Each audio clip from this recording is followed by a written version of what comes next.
All right. Welcome to It's Worth a Shot, everyone. Good morning and good afternoon, wherever you guys are at. I saw just as we were entering the room here today that there was somebody that was trying to record, and I just wanted to remind you guys that all of our It's Worth a Shot recordings are available on our Mountain Pacific website. So if there's ever an It's Worth a Shot that you guys missed, all of them are available for you guys to go back and take a look at and review. We also have the slide decks for you guys to watch as well. So let's go ahead and go on to the next slide. Just as a disclaimer, this presentation may contain information from a third party, which today we're happy to have an outside presenter. We're going to be talking about the Alaska Stroke Coalition. So let's go ahead and go to the next slide. Okay, just a couple of updates and reminders. We have some trainings coming up. There's one tomorrow on the impact of rapid diagnostics on antimicrobial stewardship. Then we have one the following week on June 4th on partners in fall prevention, on the complementary roles of nurse and pharmacist. That one's brought to you by PharmAmerica. And then the Sepsis Alliance is going to have a presentation on June 14th. So, and that's peer-to-peer sepsis quality improvement in action. So make sure you guys tune into those, and we'll send those out as well with the slide deck. So let's go ahead and go to the next one. So just as a reminder, we always are welcoming you guys' ideas for topics and presentations. We appreciate your feedback, and we'll put the evaluation in the chat for you guys at the end of this. We do have a polling question for you today. We actually have two of them.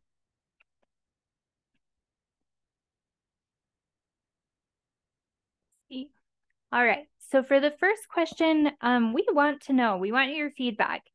What resources from Mountain Pacific do you guys think are the most beneficial, most helpful to you? It is multiple choice, so feel free to enter whatever you guys think is helpful. We'll give you guys a minute to answer that. Ooh. You can also use the toolbar on the side to slide all the way down so you can see all the options, and then you'll see the second question at the bottom as well. Oh, thanks, Miranda.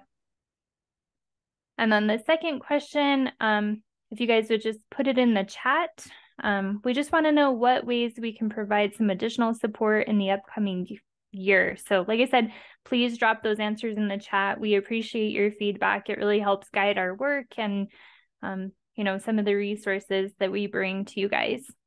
So we'll give you just another couple of seconds to answer. Hey, Callie. Uh-huh.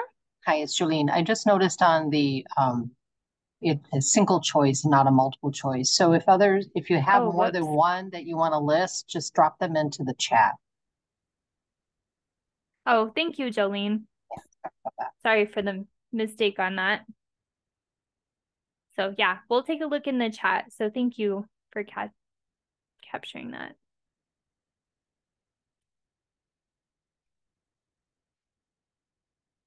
All right, looks like the polling is slowed down. So again, just as we get started here, feel free to just drop any answers that you may have in the chat. So we appreciate your feedback. So, all right, let's go ahead and end that poll. And I am going to turn it over to Kyla to introduce our presenter. Hello, everybody. Kyla Newland joining you from Alaska here today. And it is my pleasure to have a guest speaker here today from Alaska Regional Hospital to talk about the Alaska Stroke Coalition. So Kevin Myrick is a registered nurse. He graduated nursing school in 1990. He has priorly worked as a paramedic and firefighter and has 10 years experience after his nursing degree as a flight RN. He has other experience in management, OR, peri-op, emergency department, ICU, respiratory therapy, and hospital operations. And his current role is the Director of Stroke and Trauma Programs for Alaska Regional Hospital. He previously worked in Hawaii, which I just found out prior to the call. So he does have experience in 2 different states in our region. and is part of the implementation team for the Alaska Stroke Coalition. And we are bringing him here today because it is National Stroke Awareness Month. So I will turn it over to you, Kevin. Thank you so much for joining us today. Thank you, Kyla. I appreciate the warm introduction there. And yeah, May is Stroke Awareness Month. Just a few facts and figures. I started to say fun facts, but they're not fun.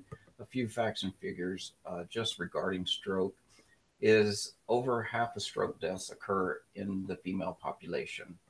Men will have more strokes, but more women die annually of strokes. There's about 700,000 strokes every year that occur in the US. And if you look at the combined annual healthcare dollar spent on heart disease and cancer, it still adds up less than what is spent on stroke treatment and stroke care every year. About 3/4 of all strokes occur in populations over 65. We're seeing that trend decrease, though. It's some alarming rates right now. The risk factors, though, is once you reach 55, your stroke risk factors or risk of stroke doubles every decade beyond 55.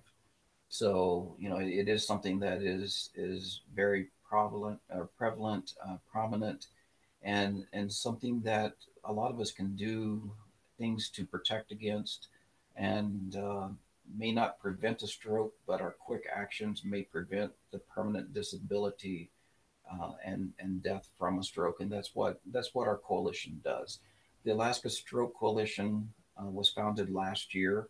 We are recognized as a 501c3 nonprofit in the state of Alaska Attorney General's office with a business license on file, as well as our federal IRS tax exemption status as a nonprofit. So we have that completed. Our mission at the Alaska Stroke Coalition, we want to improve stroke care across the state by promoting collaboration, education, and innovation. We partner with healthcare providers, stroke survivors, and community stakeholders. We want to reduce the impact of stroke on the individuals and families by enhancing prevention, treatment, and rehabilitation efforts. We want to achieve the best possible outcomes for stroke patients and improve the overall quality of life in Alaska. As you know, as Kyla said, I moved up to Alaska about 1.5 years ago from Hawaii. There are so many similarities between Hawaii and Alaska when it comes to stroke care. There's often congregated stroke centers in the metropolitan area, and in Alaska it's Anchorage, and a lot of rural areas that see a lot of stroke and have to deal with a lot of the medical emergencies of stroke, and trying to get patients transported to Anchorage can be difficult at times, or to that, into that hub center that can do intervention for stroke. Looking at the next slide that we have, to be a member of the Alaska Stroke Coalition, you have one requirement, and that is to be on a 6 a.m. Google Meetings call every other month. Our meeting this month was this morning at 6 a.m. and we had, I think, 25 attendees on the call at 6 a.m. The executive team that make up the deciding team and the overall responsibility team of the Alaska Stroke Coalition. On the top left is Dr. Lucy He. She's a neurosurgeon out of Anchorage and does endovascular intervention. On the top right is Dr. Rob Latta. He's a neurologist here in Anchorage and provides teleneurology services to several hospitals across the state.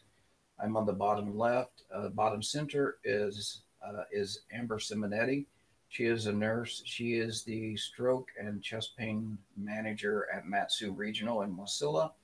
And the bottom right is Kelly Isaacs. She works at Providence, and she is over structural heart, stroke. She's got so many titles behind her name, I can't remember all the areas. This slide to me is very important because oftentimes when we think about stroke care, we think about hospital specific and keeping everybody within our system. And what we have done at the coalition is, yes, we all have our day jobs. We all support our home hospitals that are our full-time employment. But the coalition brings together a collection of like-minded people irregardless of the hospital they work at, the brand, anything. It is truly a combination of just invested partners across the state. From in Alaska, we reach from this morning's call from Samuel Simmons up on the very north border of Alaska to representatives in Juneau, Ketchikan, and Wrangell.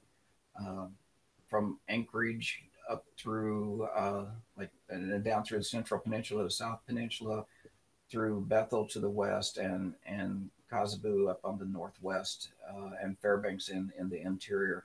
So we use this coalition to break down barriers, to break down issues, and to literally allow specialists to communicate across health systems and to provide information and be there to support each other.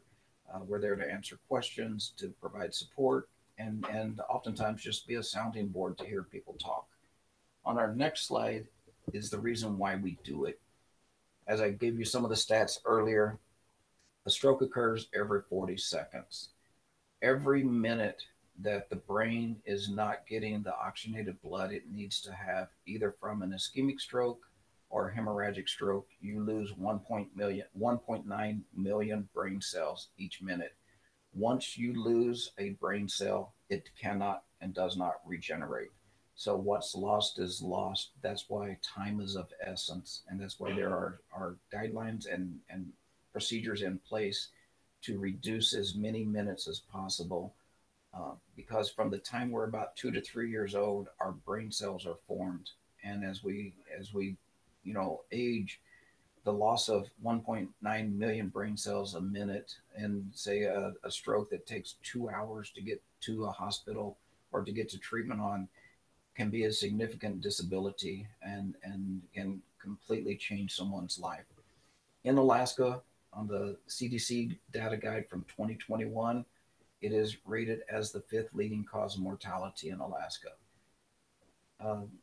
Due to the heavy disability burden, it's not only a disease that impacts the patient that has it, but it also is a huge impact on the families, the communities that these patients come from, their villages, their group of friends. It's economical, it's functional, and it's a quality of life.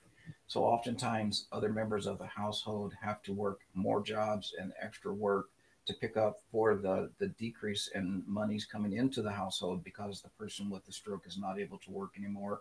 It impacts quality of life, reduces travel, and our goal is to try to reduce that as much as possible. The unique challenge to Alaska, and this is something that I would have never believed had I not looked it up and actually got this. We know that we're the most rural state in all states. We know that our geography is different than anywhere else. We know that our transportation times are often are discussed in hours versus minutes. When we look at population density, which is the number of people per 1 square mile, if we equated the state of Alaska to Manhattan, New York, to maintain the same population density, Manhattan, New York would have 19 residents. So that's how challenged we can be here as far as our population density goes. And the next slide is simply just this slide is what we're doing. This talks about our bi-monthly meetings, bringing stakeholders and interested personnel to the table. We had a session this morning talking about the EMS challenges in the Southeast region, and trying to figure out at times, is it best to go to Seattle? Is it best to go to Anchorage? From the coalition's perspective, it's best to get the patient wherever they need to be in a timely manner. We don't dictate any particular hospital or health system. It's about what's best for the patient. The one other topic or project that we've done is called the RAPID project. RAPID AI is artificial intelligence that is used in the stroke imaging world. You can see in the top right of the slide, this is what it looks like. It is literally lightning fast. We can do a CT head without contrast and get a rapid interpretation within within 60 to 120 seconds, so 1 to 2 minutes. We also do angiograms of the head and neck to look at the vessels to make sure there's not aneurysms or areas that have ruptured. And then we do perfusion that shows the blood flow in seconds across the brain tissue or within the brain tissue. All of this technology reports out in about 4 minutes total. With the Alaska Stroke Coalition, we were able to leverage a donor family with ties to Alaska. They gave us a grant last year. Before the coalition, there were 2 hospitals in the state that had this AI technology, and it was Providence and Alaska Regional, both in Anchorage. Mat-Su and Wasilla had started the paperwork and had a plan in place to implement so the valley would be covered. But if you weren't in the valley or the Anchorage Bowl, you weren't going to get this technology. The Alaska Stroke Coalition was able to put this out into 6 hospitals free of charge for 3 years.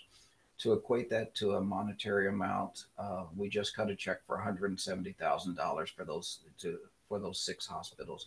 The 6 hospitals that now have this AI technology for stroke: Alaska Native in Anchorage, Central Peninsula in Soldotna, Bartlett in Juneau, Fairbanks, Samuel Simmons up on the North Coast, and just went live at Bethel at UConn's system in Bethel on the west side.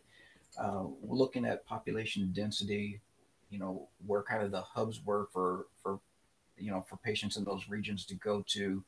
Knowing that we couldn't put it in every hospital, we selected the hospitals that we felt would have the biggest impact, and that's why those 6 hospitals were chosen. We also know that without data, we have nothing. Without data, you only have hearsay. In looking at the Get With The Guidelines database, which is through the American Heart Association, but it is your stroke database, Alaska has historically appeared as the healthiest state in the nation for stroke. The reason is it's not because we're healthier. The reason is only Mat-Su, Providence, and Alaska Regional were putting data into the database. So anyone that went to any of the other 14 hospitals across the state, the data didn't get put in. So, it was the filters were so tight on it that we just didn't have all the data. So the coalition also has partnered with the American Heart Association and said, the full-blown Get With The Guidelines database is 22 pages long. It's a very intense application to put all of your time abstractions and data into. What do we have that's simpler for smaller hospitals in these rural communities to be able to track stroke with, that's not going to take 30 minutes to put a single patient in? And they have what's called a Rural Accelerator. The Alaska Stroke Coalition now has partnered with the American Heart Association, and we offer the Get With The Guidelines Rural Accelerator to any hospital in the state that's willing to use it free of charge. That said, as of today, we have 10 hospitals in the state that are now putting data in because we know that we will get additional funds for stroke care, advertisements, a better demonstration from the American Heart Association, American Stroke Association in Alaska when we have data to prove that we have needs. Just as a caveat to this, one thing that was truly surprising for me is when I looked at the database a couple of weeks ago for my local hospital stroke committee that I had. I had a feeling that we were seeing younger people show up here with stroke and younger people being transferred in from the remote hospitals with stroke. But a feeling doesn't do anything without data to support it. So I pulled a database from Alaska, from Alaska Regional, and then from the state of Alaska, from the Pacific region, which is states that touch the Pacific Ocean, and then from the West region. And then I also pulled it for my corporate company, which is HCA. I pulled their national data, which is over 150 hospitals that participate in this database, because I wanted to see what does it look like across the nation and what does it look like in Alaska for stroke, and is anything changing? Unfortunately, for Alaska, our mean age of patients having a stroke decreased. All the other states increased or stayed the same. Alaska is also the only state whose mean age is under 70. Our mean age of stroke dropped from 68 to 66 from 2020 to 2024. So all the other states, their average age are in the 70s. So we know that we're seeing younger strokes in Alaska. What really is concerning is when we look and drill down on this data, there are two groups that are significantly increased in stroke occurrences between the year 2020 and 2024 through April of 2024. The the two populations that have almost doubled in occurrences of stroke is the Alaska Native population went from 9.4% to 17.8% increase. Now, I think a lot of that may be the fact that we're counting patients as strokes that may not have been counted in the past because there wasn't data for them. Uh, the other demographic that changed significantly and went from 9.8% to 17.8% was the 18 to 45-year-old age group. And we are the only state that has double digits on people between 18 years old and 45 years old having a stroke. So we're seeing them much younger. We're seeing them in specific, race populations. And Alaska's population of those between 18 and 65, which is typically considered working class, is 56% of all strokes are now occurring in that 18 to 65-year-old age group. Um, we don't have enough data to be able to draw absolute conclusions yet, but it's something that the coalition is watching, and we're also going to be doing some targeted audiences and trying to get out into the regions that have the highest risk for stroke to talk about stroke, prevention of stroke as far as modifying lifestyles if possible, um, exercise, monitoring if you have diabetes, monitoring your diabetes, watching your blood pressure, if there's some diet considerations that would be adopted, just anything we can do to reduce the likelihood of stroke, and therefore will have a big impact on not only the person, but their family, their village, their community, their network, and so that's something that we're watching. Another topic that we're working on is we want some statewide protocols or at least recommendations for EMS. The goal is to not take a person out of their local family support system and their local hospital if it's not necessary.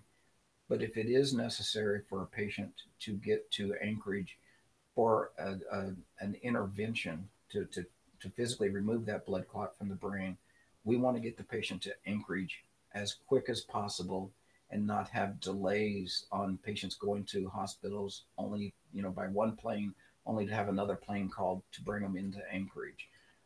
In a recent case review we did, we found that it is very common for our patients to travel a distance equivalent from Seattle, Washington to Sacramento, California, just for stroke care. And that is only going from like Point Hope to Anchorage. That doesn't cover some of the more distant areas in the state.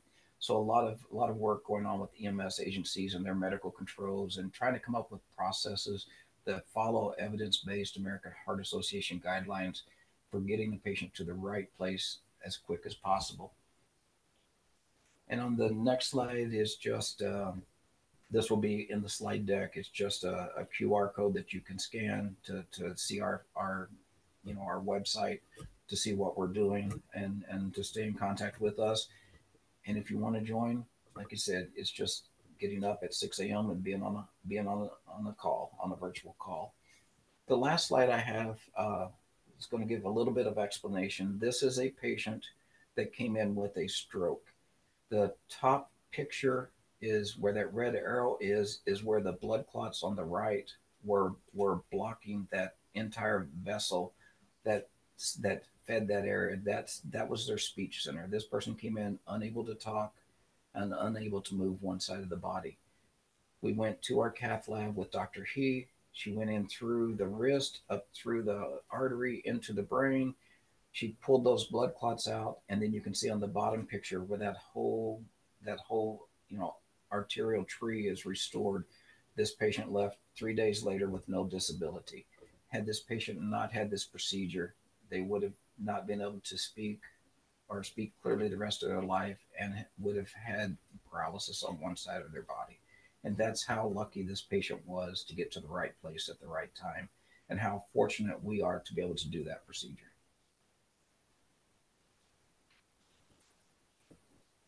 And any questions that I can ask from anyone on the call?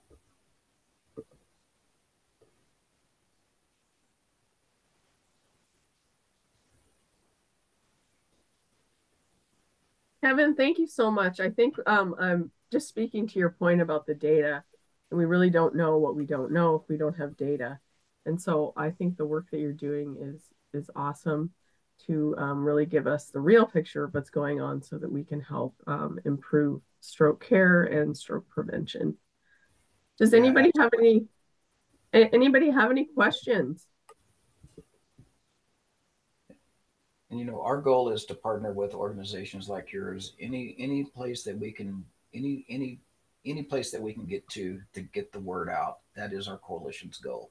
We're not going to make changes and impact stroke across Alaska by simply being behind our desk on our day jobs and not getting out and getting to these areas and to people.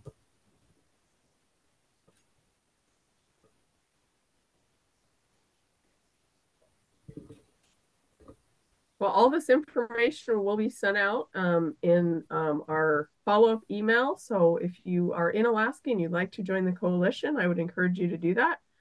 I will be joining on behalf of Mountain Pacific to support this work. And if there are no further questions, we'll see you next week, same time, same place. Miranda, can you remind me what our topic is next week? Yeah, next week we're going to be talking with the Alzheimer's Association of Montana chapter. Next week starts the Alzheimer's and Brain Awareness Month, so 8 a.m. Okay. Awesome. Thank you everyone for your time today, and have a wonderful rest of your week. Thank you. Please remember to fill out the survey or the evaluation in the chat as well. Thank you. Bye, everybody. Thank you, everyone.